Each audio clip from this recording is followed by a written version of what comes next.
ची एक्झाम 30, 40, 50 प्रमाणेच एकूण 100 मार्काची असून पहिला पेपर तुम्हाला लॉग इन केल्यानंतर थेअरीचा येईल. थेअरीमध्ये तुम्हाला नेहमीसारखेच 25 प्रश्न असतील, 25 मिनिटासाठी असतील. नंतर तुम्हाला प्रॅक्टिकल विभाग आहे. आधी मी थेअरी सेशन ओपन झाला आहे, तो तुम्हाला सॉल्व्ह करून दाखवते. वरती ॲज इट इज नेहमीसारखा क्वेश्चन, खाली त्याचे 4 ऑप्शन्स आणि तुम्हाला नेक्स्टचा टॅब असेल. जे आन्सर असेल ते तुम्हाला क्लिक करायचं आहे आणि नेक्स्ट करायचं आहे. असे सर्व क्वेश्चन सॉल्व्ह झाले. तुम्हाला असे एक सगळे क्वेश्चन सॉल्व्ह करून घ्यायचे. जसं तुम्ही 30, 40, 50 ची एक्झाम दिली त्याप्रमाणेच. 25 क्वेश्चन झालं की तुम्हाला नेक्स्ट पेपर येईल. नेक्स्ट पेपर हा तुमचा प्रॅक्टिकल विभाग म्हणजे पहिले 5 पॉवर पॉइंटचे प्रश्न असतील 5. त्याच्यानंतर लेटर असेल, स्टेटमेंट असेल. स्टेटमेंट म्हणजे बॅलन्स शीट असणार आहे आणि त्याच्यानंतर तुम्हाला स्पीड पॅसेज असेल. आपण आता थेअरी सबमिट करूयात आणि पुढचा क्वेश्चन घेऊयात. 60 साठी 5 प्रश्न पॉवर पॉइंटचे ठेवलेले आहेत. जसं 30-40 ला ईमेल असतो 5 मार्कासाठी, 50 साठी मोबाईल कॉम्प्युटिंगवरचे क्वेश्चन टाकलेले आहेत. पण आणि 60 साठी पॉवर पॉइंटचे 5 प्रश्न असतील. वरती तुम्हाला क्वेश्चन आहे ओपन पॉवर पॉइंट. जे त्यांनी सांगितलंय त्या पद्धतीनेच ओपन करायचं आहे. जे पहा इथे तुम्हाला पॉवर पॉइंटचं आयकॉन दिसत आहे त्याच्यावरती क्लिक करा. पॉवर पॉइंट ओपन आहे. हा प्रश्न झाला की तुम्हाला नेक्स्ट प्रश्न घ्यायचा आहे. हे पहा दुसरा प्रश्न वरती वाचायचं काय आहे इन्सर्ट टायटल स्लाइड. त्याप्रमाणेच टायटल स्लाइड आपल्याला इन्सर्ट करायची. पहा कुठे हा याचा जो हे दिले त्यांनी उत्तराचं इथे दिलेला आहे आणि त्यांनी काय सांगितलं टायटल स्लाइड इन्सर्ट करायला सांगितलंय. हे पहा टायटल स्लाइड. हा क्वेश्चन झाला की तिसऱ्या प्रश्नाला क्लिक करायचं किंवा इथे नेक्स्ट पण येतो त्याला पण क्लिक केलं तरी चालेल. तिसरा प्रश्न पहा type the heading of titles universal typing master and sub heading at the title GCC TBC exam English 60. Question नीट वाचायचं. टाइप द हेडिंग म्हटलंय. Type the heading of titles. इथे आपल्याला टायटल ऍड करायचं आहे. जे मेन हेडिंगचं टायटल आहे ते इथे टाइप करायचं आहे आपल्याला.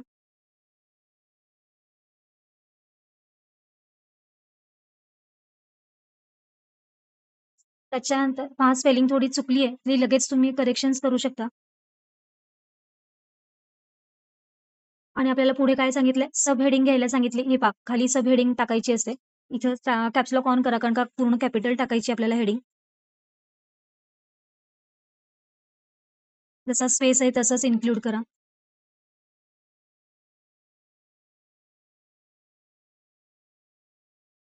हे पहा जसं सांगितलंय तसं आपण केलेलं आहे. नेक्स्ट करूयात आपण. पुढचा क्वेश्चन सांगितलाय this slide choose the first design. स्लाइडला डिझाइन चूज करायला सांगितली. फर्स्ट डिझाइन चूज करायला सांगितली. त्यामुळे फर्स्ट डिझाइनच त्याला अप्लाय करा. नेक्स्ट करूयात आपण. 5वा प्रश्न आलाय आपल्या समोर.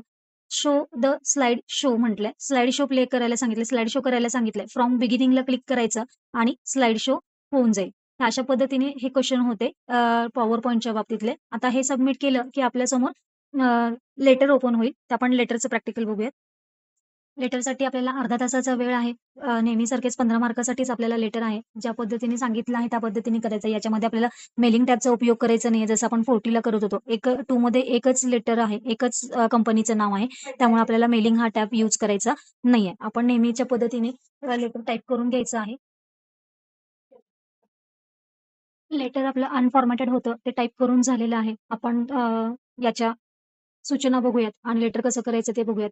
लेटरसाठी त्यांनी टेंडर नोटीसची हेडिंग जी आहे ती कॅपिटलमध्ये करायला सांगितलेली आणि सेंटरला ठेवायला सांगितलेली. ॲड्रेस ऑफ द ॲड्रेस हे ब्लॉक स्टाईल सांगितलं. पॅराग्राफ इंडेंट स्टाईलमध्ये सांगितलंय आणि complimentary close should be right hand सांगितलेला आहे. पहिल्या 4 ओळी ज्या आहेत आपल्याला ईमेलचे ॲड्रेस आणि जो ईमेल वेबसाईट जी काही हेडिंग आहे त्या आपल्याला सेंटरला करून घ्यायच्या आहेत. त्याच्यानंतर जी फर्स्ट हेडिंग आहे त्याला बोल्ड आणि फॉन्टची साईज 24 असं यायला पाहिजे. त्याच्यानंतर त्याच्या खाली जो ॲड्रेस आहे आणि ईमेल साईजचा जो पोर्शन आहे त्याला फॉन्टची साईज आपल्याला 11 ठेवायची आहे. आणि त्याच्यानंतर जो पूर्ण लेटर आहे त्याची फॉन्टची साईज आपल्याला 14 अशी ठेवायची. इन्क्लोजर पर्यंतचा सगळ्यात शेवटी जो असेल तो. त्याची फॉन्टची साईज आपल्याला 14 ठेवायची. ऑलरेडी आता ह्या लेटरमध्ये आहे, पण एक्झाममध्ये नसेल, तर एक्झाममध्ये पहिल्या ओळीची फक्त फॉन्टची साईज 24. त्याच्यानंतरचा ॲड्रेस, ईमेल आणि वेबसाईटची जे हेडिंग असेल त्या सगळ्याला 11 आणि त्याच्यानंतरचा पूर्ण मॅटर 14 या फॉन्ट साईजमध्ये असेल. त्याच्यानंतर फॉन्टच्या साईज आपल्याला कुठल्याही बदलायच्या नाहीयेत. त्याच्यानंतर ईमेल आणि त्याचा जो कोलन आहे ते नेहमीसारखं बोल्ड. वेबसाईट आणि त्याचा कोलन जो आहे तो आपला बोल्ड येणार आहे. वेबसाईटच्या नंतर 2 वेळा आपल्याला एंटर द्यायचे आहे आणि रेफरन्सच्या तिथे आपल्याला कर्सर ठेवून बॉटम बॉर्डर अप्लाय करून घ्यायची. आता इथं यामध्ये बॉटम बॉर्डर इथे कर्सर ठेवावं लागेल आणि बॉटम बॉर्डर घ्यावं लागेल. एक्झाममध्ये रेफरन्स नंबर तिथे कर्सर ठेवा आणि बॉटम बॉर्डर घ्या.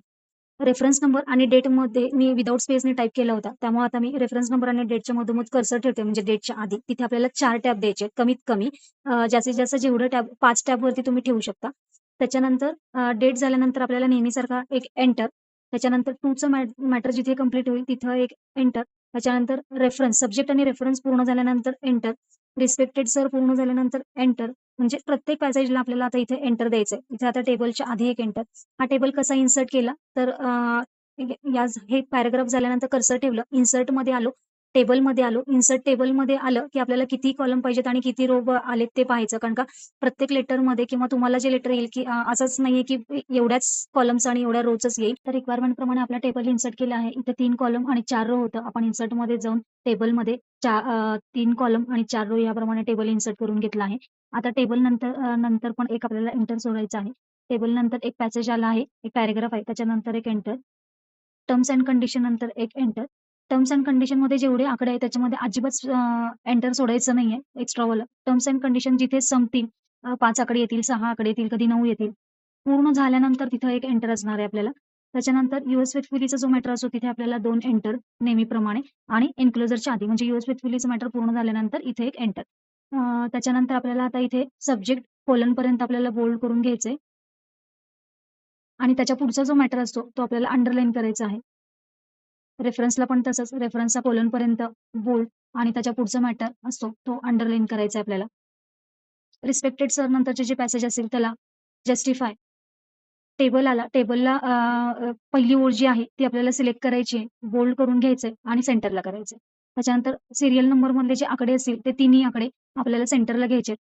मधला जो मॅटर असतो डिस्क्रिप्शन किंवा पर्टिक्युलर त्याचा मॅटर आपल्याला लेफ्ट साइडलाच ठेवायचा आहे आणि कोपऱ्यातला जो कॉलम आहे त्याच्यातला मॅटर आपल्याला राईट हँड साइडला ठेवायचा आहे. अशी टेबलची आपल्याला फॉर्मॅटिंग करून घ्यायची आहे.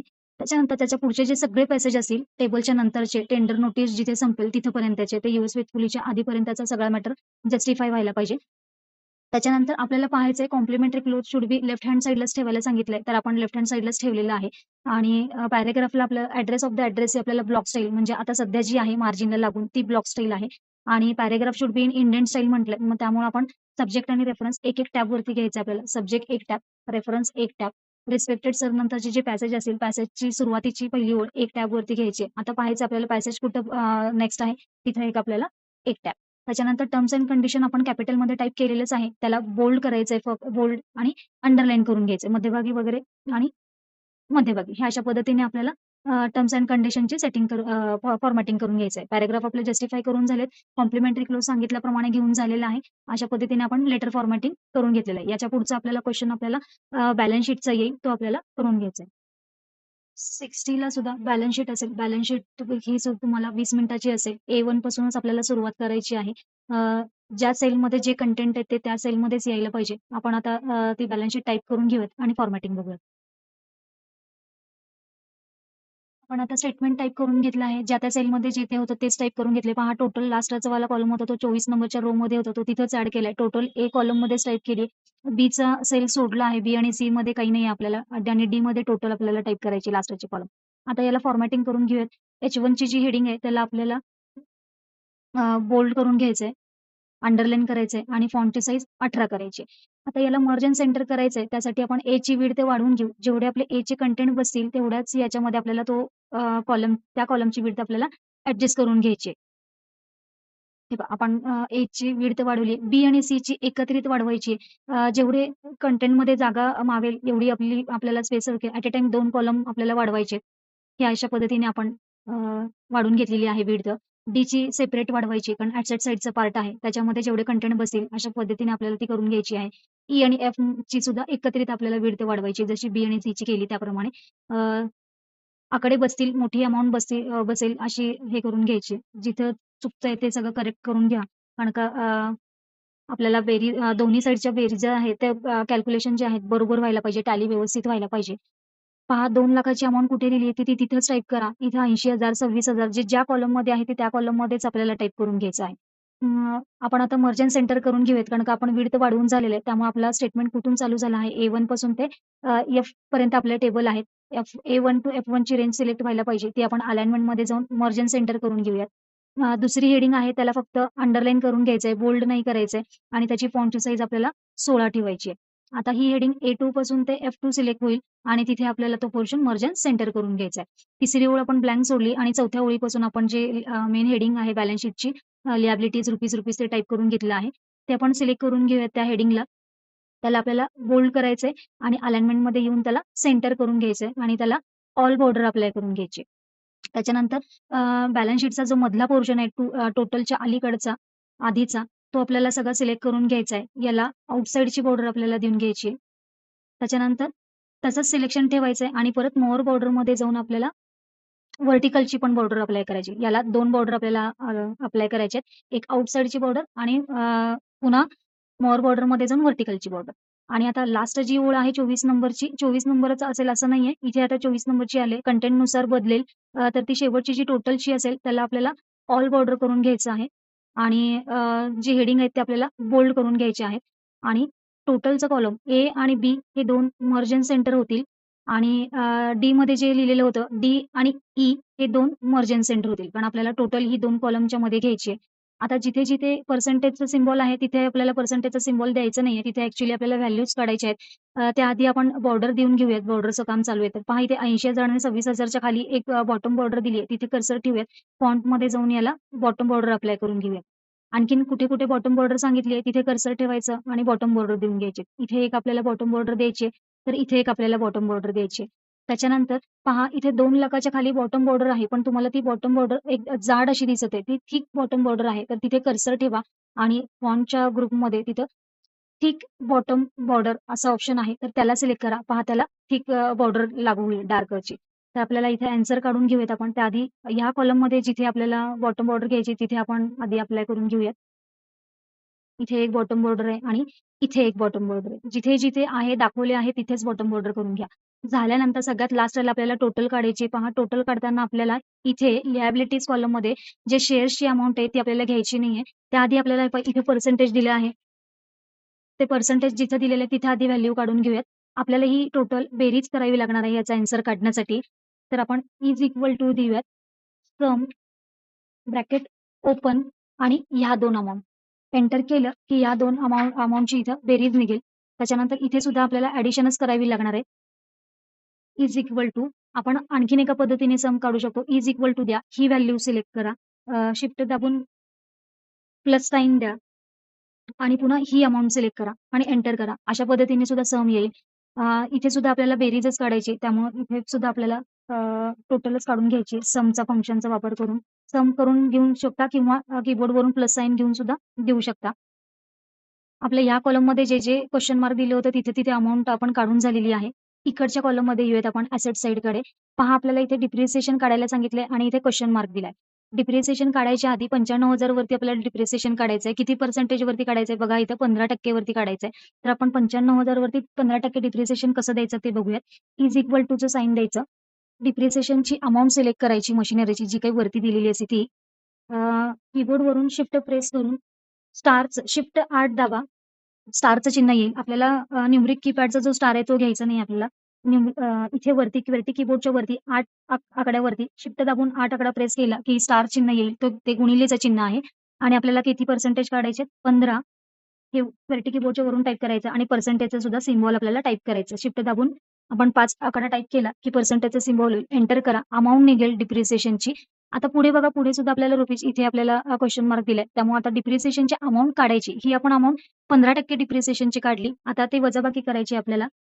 पुन्हा आपण इज इक्वल टूचं साइन देऊयात. 95,000ला सिलेक्ट केलं. वजाबाकीचं चिन्ह आपल्याला शून्याच्या शेजारी आहे. 0च्या शेजारी डॅश जो आहे तो घ्यायचा आहे आणि डिप्रिसिएशनची जी अमाउंट आहे 15% काढलेली ती घ्यायची आणि एंटर करायचं.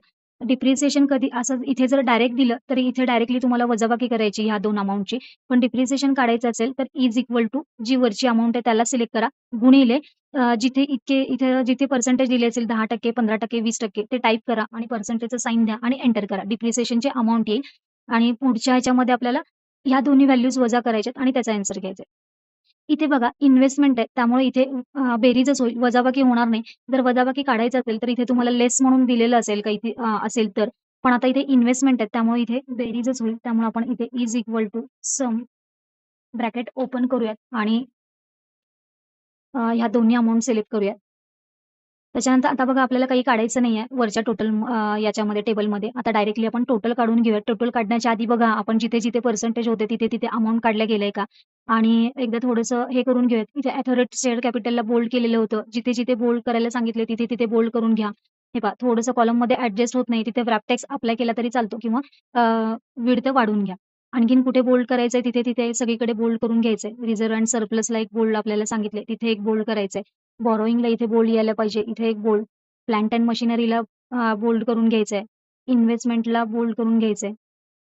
त्याच्यानंतर सन्ड्री डेटर्स, स्टॉक आणि कॅश. ज्या हेडिंग सांगितल्या असतील त्याच हेडिंग आपल्याला बोल्ड करून घ्यायचे आहेत. बाकी इतर कुठल्याही हेडिंग आपल्याला बोल्ड करून घ्यायचं नाहीये. शेवटचा आपण आन्सर काढून घेऊयात, टोटल काढून घेऊयात या कॉलममध्ये. या कॉलमची टोटल काढताना is equal to sum bracket open. आता काय करायचंय शेअर इक्विटीची जी अमाउंट असते शेअर कॅपिटलची ती आपल्याला घ्यायचीच नाहीये. त्याच्या खाली जेवढ्या अमाउंट असेल तेवढ्या सगळ्या आपल्याला सिलेक्ट करून घ्यायच्या. एंटर. ही व्हॅल्यू आता आपण काढली. आता ह्या ॲसेट साइडची व्हॅल्यू आपण काढून घेऊया. पुन्हा is equal to sum bracket open. इथे आता शेअर कॅपिटल नसतं. इथे आपल्याला सगळ्या अमाउंट घ्यायच्या आहेत. जेवढ्या काही फर्स्ट कॉलम पासून होतील ते शेवटच्या रो पर्यंत. पहिल्या रो पासून ते शेवटच्या रो पर्यंत जेवढ्या काही व्हॅल्यूज येतील तेवढ्या सगळ्याची आपल्याला टोटल काढून घ्यायची. पहा आपली दोन्ही अमाउंट टॅली झाली आहे. अशा पद्धतीने दोन्ही साइडची आपली अमाउंट टॅली व्हायला पाहिजे. नाही टॅली झाली तर कुठे चुकतंय तुमचं फंक्शन तर ते बघून घ्या. इथे आता इन्व्हेस्टमेंट आहे म्हणून आपण बेरीज केली आहे. इथे कधी-कधी लेसच्या अमाउंट सुद्धा येऊ शकतात. त्यामुळे या 2 अमाउंट लेस होतात इथे आणि जे आलं ते काढून घ्या. डिप्रिसिएशन सांगितलं डिप्रिसिएशन आणि इथे त्याची व्हॅल्यू वजा करून घ्यायची. असं आपल्याला स्टेटमेंट बॅलन्स शीट आपली कंप्लीट करून घ्यायची आहे. याला 20 मिनिटाचा वेळ आहे आणि 15 मार्कासाठी ही तुमची बॅलन्स शीट असणार आहे. हे सबमिट केलं की आपल्याला फाईन आता राहिलेला जो आहे तो स्पीड पॅसेज येईल. स्पीड पॅसेजचा तर वेळ तुम्हाला माहितीच आहे 7 मिनिटासाठी असतो. 40 मार्काचा स्पीड पॅसेज असतो. 40 पैकी तुम्हाला 16 मार्क पासिंगसाठी आहेत. म्हणजे 24 जर चुका तुमच्या झाल्या तर तुम्ही 16ला पास होऊ शकता. स्पीड मॅटर ओपन झाल्या तुम्हाला एक टॅब द्यायचा आहे आणि स्पीड मॅटरची सुरुवात करायची आहे. स्पीड मॅटरमध्ये जिथे-जिथे पॅराग्राफ असेल, आता इथं हाच मॅटर संपला, एंटर करायचं आणि एकच टॅब द्यायचा आहे. सेकंड पॅराग्राफ संपला, एंटर करायचंय, एकच एंटर करायचंय आणि एकच टॅब आहे. जिथे-जिथे पॅराग्राफ गेले तिथे फक्त एकच टॅब यायला पाहिजे आणि जिथं आपल्याला एंटर करायचं तर तिथं एकच एंटर करून नेक्स्ट पॅराग्राफ घ्यायचा आहे. चुकूनही पॅराग्राफ कंप्लीट झाल्यानंतर इथे पॅराग्राफ संपतो तर स्पेस देऊ नका. इथे सुद्धा प्रत्येक पॅराग्राफ जिथे-जिथे संपेल तर तिथे आपल्याला स्पेस द्यायचं नाहीये. तर कंटिन्यू टाइप करायचंय आणि प्रत्येक शब्दामध्ये आपल्याला एक स्पेस द्यायचा आहे. फुल स्टॉप नंतर सुद्धा आपल्याला एक स्पेस असतोच. तर अशा पद्धतीने तुम्ही पॅसेज करून घ्यायचं आहे.